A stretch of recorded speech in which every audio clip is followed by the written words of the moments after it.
저는 전북대학교 사학과 명예교수로 있는 하우홍이라고 합니다.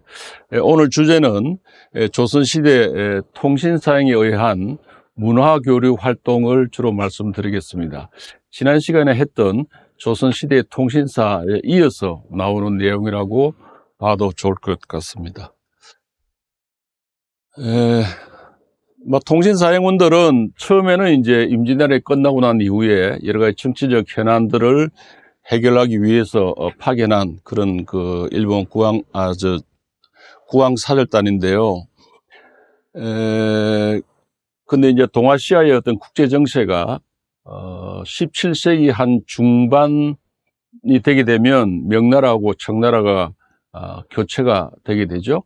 그 다음에 그 후반기에 1680년대부터 한 3년까지 마지막에 어떤 그 왕조의 어떤 부흥운동이라 그럴까?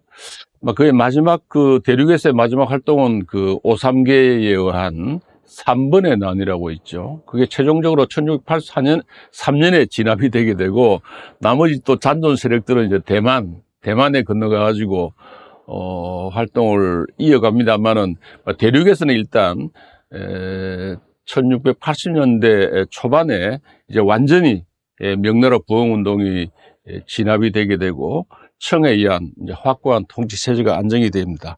그에 따라서는 이제 그다음에 조선과 일본 국내 정세도 안정이 되고, 또 국제 관계에 있어서도 어떤 평화가 정착이 되게 되죠. 그래서 통신상에 지닌 그런 어떤 정치적 의미가 감소되게 됩니다. 그러니까 국서를 전달하고 회답받는 그런 어떤 굉장히 의례적인 그런 사절단이 되게 되고요. 대신에 본래는 이제 부수적인 기능이었다고 할 수 있는 그런 문화교류가 오히려 이제 주된 기능처럼 그렇게 부상을 하게 됩니다. 그런 변화가 1682년에 소위 임술통신사행부터 크게 이제 변화가 되게 되고요. 활발한 문화교류 활동이 이제 이어지게 됩니다. 그 문화교류 활동을 이제 몇 단계로 조금 주제별로 좀 나눠보게 되면, 가장 핵심적인 것이 이 사문사에 의한 필담 창화라고 할 수 있습니다. 이 필담 창화는 사문사만 한 게 아니고, 삼사, 정사부사, 종사관으로 있는 삼사도 하고, 또 사문사 이외에도 다양한 사람들도 다 이런 필담 창화를 하게 됩니다만은, 그러나 가장 중심이 되는 사람들은 이 사문사가 하는 필담 창화입니다. 하이라이트라고도 할 수 있고, 어떤 문화교류 활동의 꽃이라고도 할 수 있는 그런 건데요. 필담 창화는, 이게 물론 이제 사행 중에 역관, 통역사가 있습니다만은, 이런 한시를 교환한다거나, 또 중요한 학술적인 토론을 할 적에는, 통역사가 일일이 다 붙어 할 수도 없는 것이고, 또 그런 무거운 주제들, 깊이 있는 주제들에 대해서는 통역사가 또 정확하게 통역이 되기도 힘들고 해가지고, 서로 이제 다 한문은 다 통하니까, 그 당시에 국제 공료가 한문이었으니까, 한문으로 이렇게 이제,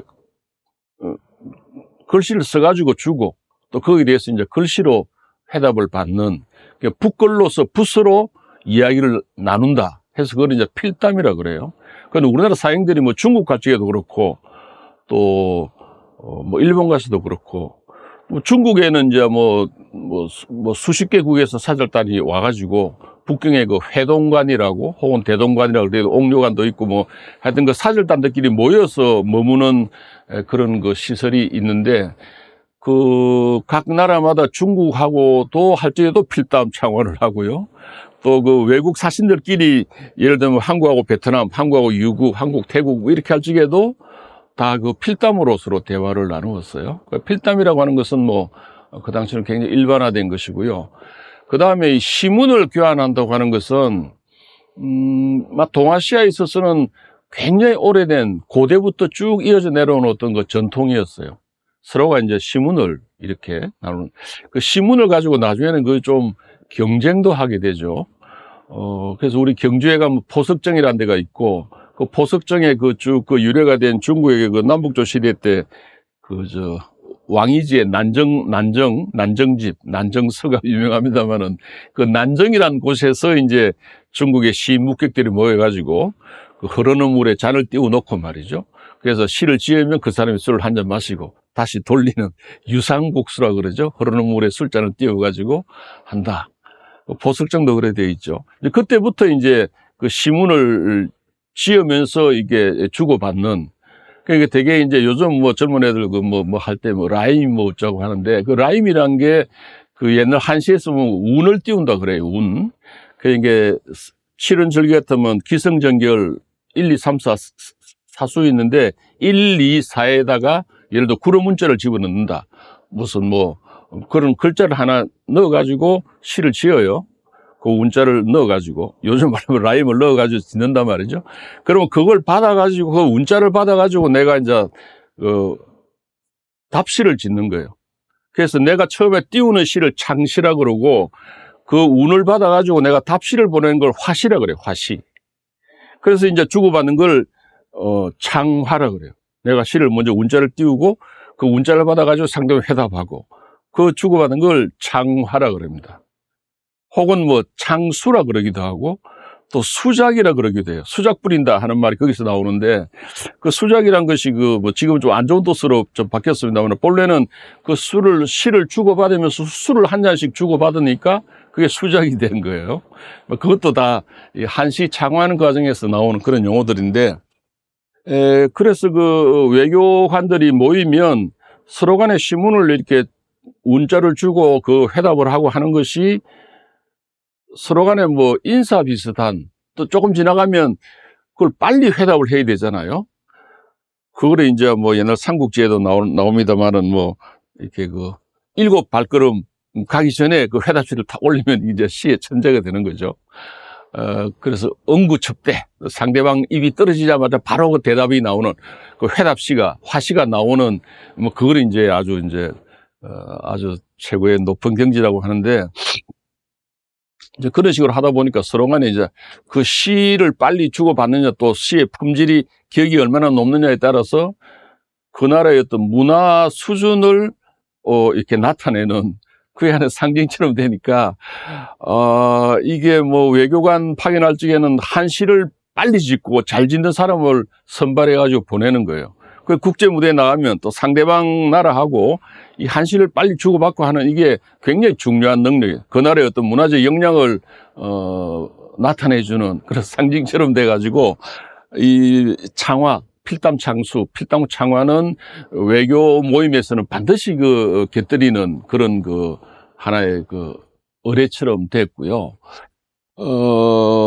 그거는 고대 중국 춘추전국 시대부터 근대에 이르기까지 쭉 지속되어 온 그런 하나의 외교 어떤 프로토콜처럼 그렇게 되어 온 그런 행사입니다. 그래서 우리나라에서는 일부러 이런 당대 최고의 어떤 시인들을 선발해가지고 일본에 파견하게 되죠. 그래서 이 사문사들은 그런데, 그래서 이 사문사들하고 한번 17세기 통일사가 시작해서 1세기 동안은 한국과 일본 간의 격차가 굉장히 심했죠. 일본은 주로 무가막부 사회고, 소위 지배자들은 다 무인들이니까 한문을 잘 몰라요. 더구나 한시는 아직 실력 차이가 많이 났고, 또 유학도 일본에서는 덕천막부, 도쿠가와 막부 때부터 좀 유학이 본격화되지, 그 이전까지는 주로 불교였어요. 혹은 신도. 이렇기 때문에 유학이 상대적으로 굉장히 낮았단 말이에요. 그러니까 우리나라는 조선왕조가 되면서부터 유학을 국시로 만들어가 지배 이념으로 유교를 채택했지만, 일본 같은 경우는 유학, 특히 성리학을 지배 이념으로 채택한 것은 덕천막부가 들어서면서부터예요. 그러니까 우리나라하고 정확하게 한 200년 차이가 납니다. 그러니까 덕천막부 초기에 17세기에는 유학이라든지 한시 한문학이라고, 한문학에서는 우리 조선하고 격차가 상당히 심했어요. 그러니까 한 수 배운다, 이런 차원에서 이제 했어요. 그러니까 이게 통신사들이 온다 그러면 일본의 어떤 문사들이나 시인 묵객들이나 혹은 이제 이 글을 배운 무사들, 덕천막부에서는 아까 말한 것처럼 문치주의를 표방해가지고 무사들에게 니네들 이제 칼을 버리고 어차피 국내에서 전쟁할 일도 없으니까 칼 대신에 공부해라 해가지고 무가제법도라고 막부에서 그 무인들이 지켜야 될 어떤 덕목 이래가지고 처음에 막부학 설립하면서 금중제법도, 사사제법도, 무가제법도 이래가지고 그 금중이라는 것은 천황가, 천황이 해야 될 어떤 지켜야 될 덕목, 그러니까 굉장히 엄격하게 통제를 하는 거예요. 정치 일제 간섭하지 말라 등등 나오고, 사사제법도, 사사는 절하고 신사, 절하고 신사도 일본에서는 강력한 어떤 그 경제력과 노비도 갖춘, 군사력까지 갖춘 큰 세력이단 말이죠. 그래서 그 사람들이 절대 정치에 관여 못하게 이렇게 하는 엄격하게 통제하는 그 사사제법도, 그 다음 무가제법도, 사무라이들, 무사들, 너희들이 이제 싸움 그만해라. 그 군사력 일정하게 제한한다. 그 다음에 공부해라. 해가지고 무가제법도 안에 유교 경전을 공부해라. 이게 들어가요. 그게 자꾸 늘어납니다. 나중에 일본에도 이제 뭐 각 그 지방 단위에서도 그 번교라 해가지고 우리나라 향교 같은 국립 그 지방 국립대학 같은 것도 생기게 되고, 또 우리나라 성균관과 같은 막 그런 중앙의 어떤 그 어떤 유교적 국립대학이 그 오차노미즈의 그 세이도 성당이라고 해가지고 그가 또 생기고 하거든요. 이게 요컨대 했던 일본의 지배계급인 무사들, 사무라이들도 유교 어떤 교양을 넓히도록 이제 요구를 받았고, 시간이 지날수록 점차로 유교 공부를 많이 했어요. 그리고 국내 내전이 전혀 한 200년 동안 없었으니까 뭐 이렇게 문치적인 요소가 강화되게 되고, 그러면서 또 이제 경제가 안정되고 발전하면서 이 자유롭게 활동하는 문화인들이 많이 생기게 되고, 그 사람들은 뭐 시를 짓는 거죠. 한시를 공부하게 되고, 이래서 한 100년 동안 일본이 굉장히 이렇게 그쪽으로 많이 발전하게 됩니다. 그래서 17세기 동안은 그 양국 간의 문화적 격차가 많아가지고 통치사들 가게 되면 거의 일방적으로 배우는 그런 관계였어요. 근데 한 18세기 초기, 그 다음에 18세기 한 중후반기 가게 되면 일본이 아까 말한 것처럼 그런 유학이라든지 한문학 쪽에 상당히 많은 발전을 이룩하게 됩니다. 또 유럽하고 교류하면서 조선이 모르는 다른 정보, 다른 세계에 대해서 알고 있으니까 이게 서로 필담하면서 토론하게 되면 일본 애들이 좀 몰린다 싶으면, 혹시 선비님은 네덜란드라는 나라를 아십니까? 이태리라는 나라를 아십니까? 천주교를 아십니까? 이런 거를 우리나라 사람 할 말이 없는 거예요. 전혀 모르거든요. 그래가지고 서로 간에 어떤 그 기선을 제압하는 막 그런 양상도 나오는데, 하여튼 그래가지고 18세기 한 중후반기 가게 되면 일본이 어떤 유학이나 한문학도 발전하고 또 다른 서양이나 이런 데 대한 새로운 정보도 가지고 있고 하니까, 또 청나라를 통해서도 뭐 여러 가지 직수입을 하고 하니까 굉장히 문화적인 그것이 나중에는 이렇게 대등한 수준으로 옮겨가게 되면서부터는 이제는 전수 교육이 아니라 논쟁이 되게 됩니다. 그 다음에 일본 쪽의 일부에서는 또 일본의 좀 그 내셔널리즘이 좀 강한 그런 그룹에서는 문전이다, 이게 문의 전쟁이다, 이 필담 창화를 전쟁으로 생각했어요. 문전이다. 일본 조선 애들이 임진왜란때 당한 어떤 그 패배나 수모를 여기 와가지고 문으로서 과시하면서 오히려 그 복수하려 온 것이다. 우리가 여기 집이 안 된다. 문의 전쟁이다. 문전이다. 이래가지고 강한 어떤 그 경쟁 의식까지 생기게 되고, 나중에는 굉장히 그 대등한 수준의 그 토론, 논쟁이 벌어지는 단계로 가게 됩니다. 막 그 초기에는 이제 뭐 굉장히 막 이래 되게 되고, 그 사문사들은 뭐 각 번에서부터 그다음 뭐 에도 그 막부까지 해가지고 그 많은 교류가 일어나게 되는데, 뭐 한 사람이 말 4사람인데 한 사람씩 1000수 이상을 시를 지어야 될 정도로 엄청나게 많은 시를 막 적석에서 막 바로바로 대답을. 일본 쪽에서는 한 6개월 이상 그거를 막 뭘 질문할까, 어떤 시를 지을까, 시를 먼저 자기가 지어놔요. 그러면 이제 통일사들이 그 운자를 받아보고 이제 화시를 해야 되는데, 통일사들은 적석해서 해야 되지만 이쪽에서는 뭐 몇 달씩 미리 준비해가지고 하게 되니까 통신사행원들도 이게 뭐 수준 차이가 많이 날 적에는 되지만 나중에 비등하게 올라오니까는 이게 엄청나게 힘든 일이고 말이죠. 하여튼 뭐 그런데, 그러나 하여튼 간에 쭉 1000수 이상 있고, 나중에 오늘 나중에 보게 될 1763년에 그때는 제술가는 한 2000수를 지었어요. 그 2000수란 것은 엄청난 숫자입니다. 지금까지 우리나라에서 지금 시를 제일 많이 지은 사람이 숫자가 한 6000수 된다 그래요. 평생. 중국에서 제일 많이 지은 사람이 뭐 한 6000수 된다 그래요. 어떤 사람들은 강희제가 8000수를 지었다. 그거 전부 과장이고, 그 동그라미 하나 다 빼야 돼. 중국 애들 말하는 거는 동그라미 하나 빼야 될 때가 많은데, 이천수란 시는 결코 적은 게 아닙니다. 우리나라 대표적인 시인들, 그 조선시대 대표적인 시인들도 대개 이천수를 별로 넘지 않습니다. 근데 그 1년 사이에, 1년도 안 되고 몇 달 사이에 이천수를 막 지어야 했으니, 이 사문사들이 정말 정말 죽을 노릇이죠. 근데 이 사람들 돌아와가지고 자기 문집 지을 때는 일본에서 지은 시 거의 안 넣습니다. 그 적석에서 한 거니까 지가 봐도 수준이 낮은 거죠. 그게 그야말로 다듬고 해야 되는데, 이렇게 한 거니까, 그렇게 자기가 생각해도 이게 아주 가치 있는 작품이 별로 없다 해가지고 문집 속에 별로 많이 쓰지도 않습니다. 하여튼 그렇고요. 그 다음에 일본에서는 문인들이 통신사 사행원들하고 이렇게 필담을 하고 창호를 하면 그걸 다 기록을 해요. 기록을 해가지고 그거를 책으로 만들어냅니다. 필담 창화제를 그러는데, 활발할 때는 말이죠. 1719년에 신유안에 갔을 때 보게 되면, 갈적에 오사카에서 교류를 했죠. 그 다음에 갔다가 돌아올 때 한 두세 달 뒤에 오사카에 다시 오니까 그 사람들 만나는데 책을 주는 거예요. 책을 보니까 올라갈 적에 자기들하고 나눴던 대화하고 시를 책으로 만들어가지고, 이렇게 주는 거예요. 그걸 보고 신유안이가 깜짝 놀랍니다. 아, 일본의 인쇄술이 이렇게 발전했구나. 그리고 이게 민간에서 상업적 목적으로 하는데 이렇게까지 출판 문화가 발전했구나 하는 거 보고 깜짝 놀랄 정도로 했고, 또 필담 창화집은 민간에서 상업 출판사에서 하는 거니까 팔리는 베스트셀러 중에 하나였어요. 우리나라 책 중에 제일 많이 팔린 책이 퇴계집하고 동의보감이었어요. 그랬는데 이 필담 창화집도 꽤 팔리는 책이 돼가지고 교토나 오사카의 민간 출판사에서 그걸 이렇게 목판으로 이렇게 그걸 간행도 하고 그랬는데, 그 필담 창화집이 현재 한 200여 종이 현재 전하고 있고, 우리 한국 내에서 최근에 다 역주 번역을 다 했습니다. 연세대 연구팀에서 했는데, 하여튼 이렇게 이게 지금 현재 유네스코 기록문화유산으로 다 등록됐어요. 이렇게 지어질 정도로 필담 창화가 이제 중심적인 그런 역할을 했고요. 그 다음에 따라갔던 화원들이나 또 이 사자관, 또 의원들, 또 사자관들, 이런 사람들은 이제 활동을 하게 됩니다. 화가들은 가가지고, 대개들은 한 명이 정식 인원이었지만 필요에 따라서는 2명, 3명도 갈 때도 있습니다.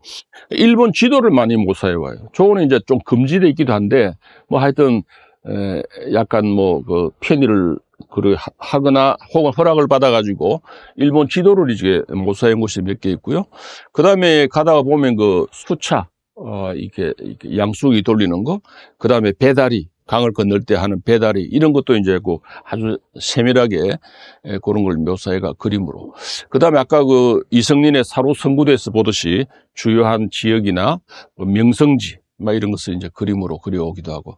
또 하나 중요한 것이 일본 화가들과의 어떤 대화입니다, 대화. 그걸 화사문답이라고 그러는데, 일본에서도 이제 인류 화가들이 나와가지고 통신사 접대에 많이 동원되게 됩니다. 그 당시 막부의 의용 화가들 간호파라 그러는데, 간호파들은 공식적으로 와가지고 우리나라 화가들하고 교류를 하게 되고요. 또 아까 말한 통신사 행렬도가 막부에서 간호파 화가들이 저거를 제작을 하는데, 한 1년 반에 걸쳐가지고 행렬도를 제작을 해가 만듭니다. 당대 최고의 화가. 아까 그림 보셨지만 그림들 굉장히 수준이 높잖아요. 아주 잘 그렸잖아요. 막부에 소속된 의용 화가들이 그린 것이고, 각 번 단위에서도 또 저런 행렬도를 많이 그려요. 행렬도가 굉장히 많이 남아 있습니다.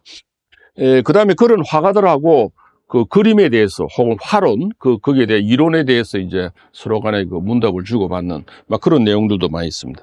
그 다음 의사들이 이제 본래는 2명인데, 기본적으로 그 사람 하는 일들은 통신 사행원들 사행 중에 병이라든지 하면 치료하는 게 이제 본래 임무고, 그 다음에 두 번째 임무가 일본 쪽에서 우리나라 조선의학에 대해서 관심이 굉장히 많았어요. 특히 동의보감, 허준의 동의보감은 일본에서는 아주 베스트셀러 책이고, 일본의 한의사 치고 동의보감이 서가에 없는 사람이 드물었다 할 정도로 동의보감을 많이 보고, 그래서 조선의학에 대해서 질문할 게 많았어요. 그 다음에 또 제일 인기 있는 제품이 조선의 인삼이잖아요. 그 인삼을 비롯해서 조선의 어떤 약재를 일본에 이렇게 옮겨가지고 뭐 자생을 하겠다 하는 그런 시도가 막부에서부터도 있었고, 그래서 이제 의사들에 대한 문답이 많은데 그 통상적으로 따라간 통신사용원들을 치료하기에는 의사들은 수준이 그래 높지 않았어요.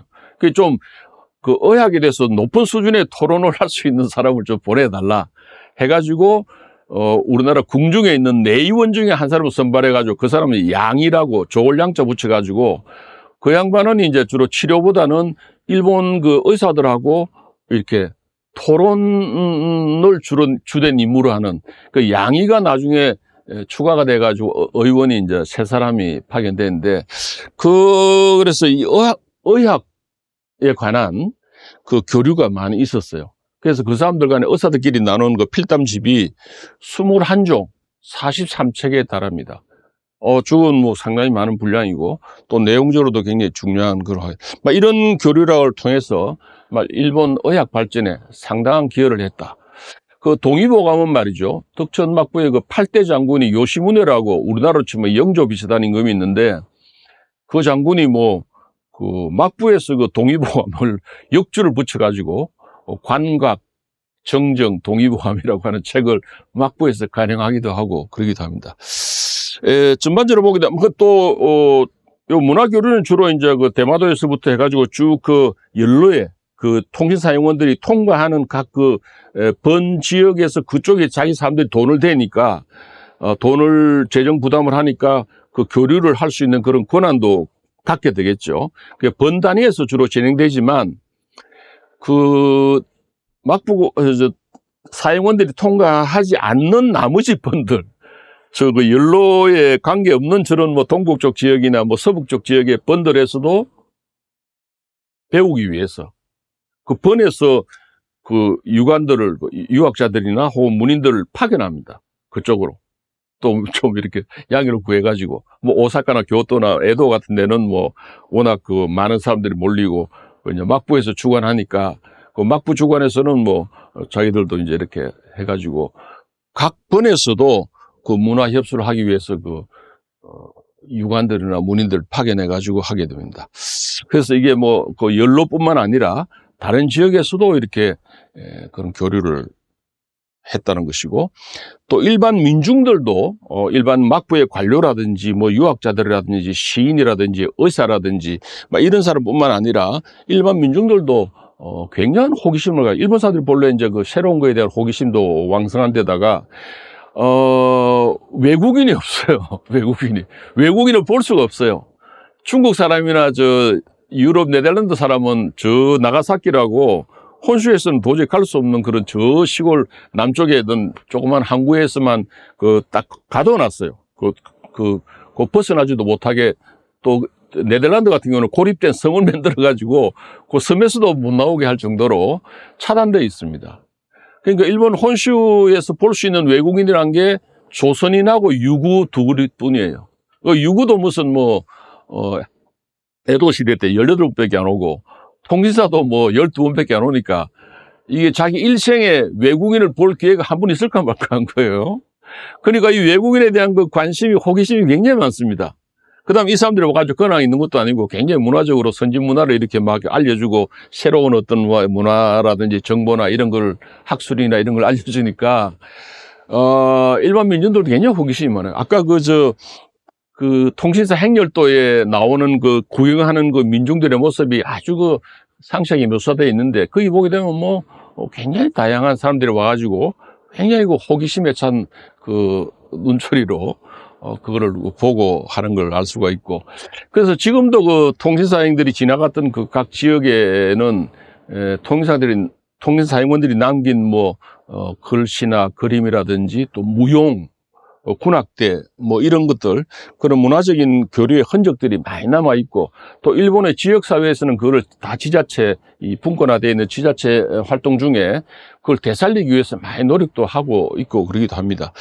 전반적으로 봐가지고 건세 에도 시대 때 일본 문화 발전에 큰 영향을 주었다라는 것은 뭐 일본 사람들도 다 인정하는 막 그런 영향을 끼쳤습니다. 다시 한번 정리하면요. 조선의 통신사는 한 12번 왕래를 했고요. 전체적인 인원수가 평균에서 한 470명 정도 되는 국왕사절단입니다. 본래 사명은 그 국서를 교환하는 것이었지만 점차 이제 문화적 기능이 중시가 됐고요. 1682년 임술사행부터 문화교류를 담당하는 인원을 더 이제 정원을 해가지고 또 문화사절단으로서의 어떤 성격이 더 본격화되는. 그 다음에 이제 그 문화교류 활동을 벌이게 되는데, 그 내용을 보면 우선 기본적으로 유학은 뭐 그 사람들이 자기 막부에 새로운 지배이념으로 채택했으니까, 뭐 유학. 그래서 퇴계의 유학은 뭐 일본에서 그 주류로, 그 자리 잡게 됩니다. 그 다음에 뭐 시문, 의학, 그림, 글씨, 또 음악, 마상제 같은 그런 무술, 각 분야에서 다양한 형태로, 다양한 지역에서, 다양한 주체에 의해서, 다양한 주제에 관해서 그런 활발한 문화교류 활동이 전개가 되게 되고요.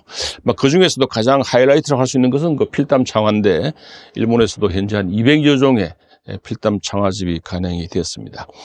그 다음에 이제 우리나라 통신사행원들도, 갔다 오게 되면 이제 사행록을, 기행록이라도 하지만은 뭐 그 내용상으로 사행이니까 제가 일본 사행록이라고 이름을 붙이는데요.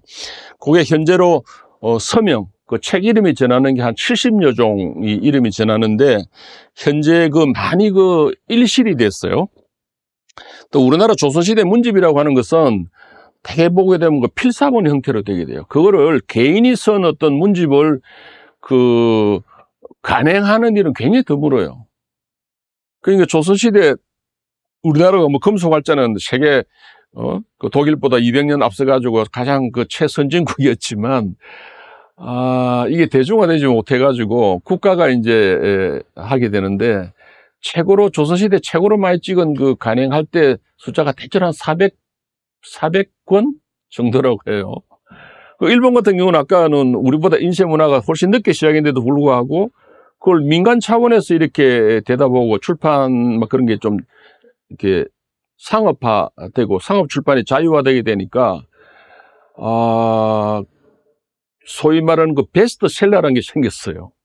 그래서 그 한 18세기쯤 가게 되면 10,000권이 팔리는 베스트셀러가 나옵니다. 특히 제막 팔리는 게 그게 뭐라 그러나 무감이라고 하는 그 무가의 어떤 족보라든지 여러 가지 그 인적 정보를 다 수감해놓은 그 사전 같은 거로 무감은 뭐 상인들이나 누구든지 간에 그 필수적으로 그걸 봐야 되는 그런 책은 한 10,000권 이상 팔리고 또 그 뭐 대중소설도 뭐 많이 팔립니다. 우리나라도 나중에 뭐 반각본 소설을 해가지고 뭐 춘향전이니 뭐니 뭐 좀 팔립니다만은 그 부수가 그렇게 많지는 못했어요. 일본 같은 경우는 이제 무슨 하여튼 뭐 에로 소설 같은 것도 많이 발전하고 뭐 그런 책들은 아주 베스트셀러로 되기도 하고 그럽니다. 그런데 우리나라의 이런 개인 문집은 뭐 그래서 조상 문집 하려면 외직 지방 관리로 한 몇 년 나갔다 와야 된다 말해야 할 정도로 굉장히 많은 비용을 들어요. 여러분들 그 목판 보시면 알겠지만 그걸 거꾸로 해가지고 목판 그 한 개 그 만드는 돈이 얼마나 그 많이 들겠습니까? 지금 돈으로 하면 그거 하나 책이만 뭐 100만 원 이상은 줘야 되지 않겠어요? 그거를 뭐 그거 해가 한 페이지니까 그걸 개인의 문집이란 것은 뭐 아주 간행하는 사례가 드무니까 그 필사본으로 해가지고 한 뭐 두세 부 만들어가지고 주변에 그 아는 사람끼리 돌려보는 그런 정도였어요. 그래서 그 많이 일실이 돼가지고 나중에 그 개항기 때는 또 일본 사람들이 많이 사기도 하고 그랬습니다. 그러니까 현재로는 한 40여 종 정도만 전하고 있는데, 이거는 그 내용이 이제 일본에 대한 어떤 정보나 문화계 문록, 이런 내용들이죠. 이것도 남아있는 게 현재 다 유네스코 기록문화유산으로 다 등록이 됐습니다. 하여튼 이런 그 통일사행들이 문화교류를 주도했는데, 이런 설린 외교는 일본 근시문화 발전에 기여를 하게 되고 또 한편으로는 일본의 문화나 그런 정보들이 조선으로 전해지는 그런 그 통로가 되기도 했습니다. 그 다음에 그 일본의 민중들이 얼마나 그 통일사행원들에 대해서 이렇게 좀 그 호기심을 가지고 또 그걸 굉장히 그 교류를 해가지고 그 남겨주는 그 그림이나 글씨를 막 갑오로 보관하고 하는 모습을 좀 잘 보여주는 그림이 마상휘호도인데, 이 말을 타고 출발하는데, 이게 출발하는데 말 위에서 막 일필휘지로 해주는 거를 이래 받아가지고 그 글씨를 받는 모습인데, 이 서주는 사람이 대단한 사람도 아니고 따라간 동자예요, 동자. 이 전문가도 아니고 사자관도 아니고 그 종자예요. 얘도 그 따라가는 심부름꾼한테도 그 글씨를 받으려고 하는 그런 모습들이 이제 일본 민중들의 그 당시의 어떤 호기심이나 그 자세를 보여주는 그림이라고 할 수 있어요. 일단 마상제도 이제 그 일본의 그 막부 장군부터 해가지고 또 그 귀족들도 막 그 제후들도 이렇게 초빙해가지고 마상제랑 구형식이 달라 뭐 이래 하는데, 뭐 두 사람이 가가지고 10가지의 그 묘기를 보여줍니다. 요거는 이렇게 말 위에서 누워서 달리고 말이죠. 저거는 좀 안장 뒤로 숨고 뭐 말 위에 서서 달리고 하는, 요게 한 10가지 그림이 있는데, 하여튼 마상제도도 굉장히 그 인기 있는 막 그런 활동 중의 한 모습입니다.